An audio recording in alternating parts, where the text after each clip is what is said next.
Hello, everybody. Time for my review of xXx, The Return of Xander Cage. Not that we really wanted this return, but we've got it whether we like it or not.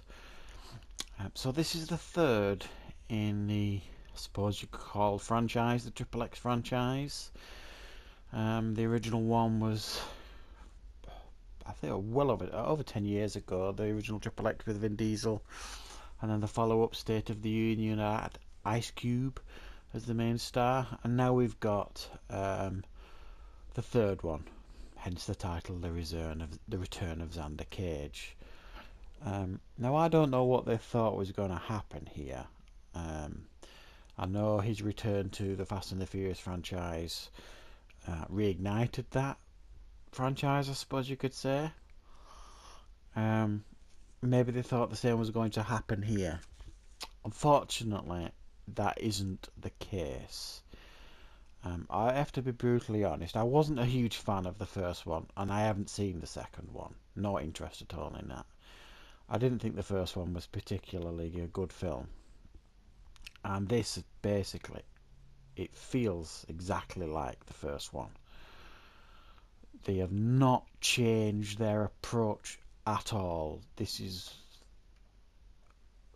a pretty juvenile approach to the action genre, and I think it's almost criminal when you look at some of the films out there, like the John Wicks and things like that, and the new Mad Max, that they're trying to actually give action movies some respect back. You've got this mindless joke here of a movie. Being a tad harsh, I suspect, there, but it just didn't impress me at all. The story here is they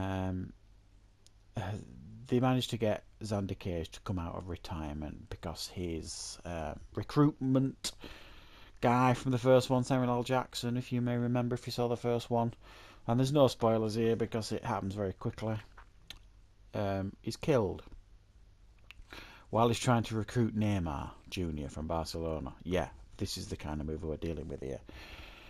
And I think the most stupid thing here really is, that he's been missing all this time, and they get him to come back. They find him really easily, and they get him to come back to action really easily. It just... Anyway, so he comes back to the agency, and their idea is they want him to track some satellite thing that can make satellites crash from the atmosphere, and some baddies have got it. They want him to get it back, and he goes out, and it's Donnie Yen, and he's got his own xXx team, and it turns out that it's him that's got it. So he goes out to try and get it back off Donnie Yen. Turns out that the one that Donnie Yen's got's not the real one. Someone else has got it. They figure this out too late, and then they've all got to kind of work together to get it. And the story is completely irrelevant here. It's just an excuse here to have some juvenile action with a guy Vin Diesel, who is way past juvenile action. He's nearly 50. They don't address his age in any way, shape or form in this movie. He's not... I've seen him in far better shape than he is in this movie. It doesn't mature the franchise in any way, shape or form. It just makes it more juvenile. Are we supposed to believe that these people in this movie are the epitome of cool? These extreme sportsmen who can be marvellous DJs and do all these great things on stunts, skateboards and bikes, but are absolutely better than the elite soldiers in the military too? Utter bollocks, I'm sorry, but it is. There's no believability factor here at all. And yes, okay, there are some quite impressive action scenes, but they're so unbelievable that they completely take you out of the movie.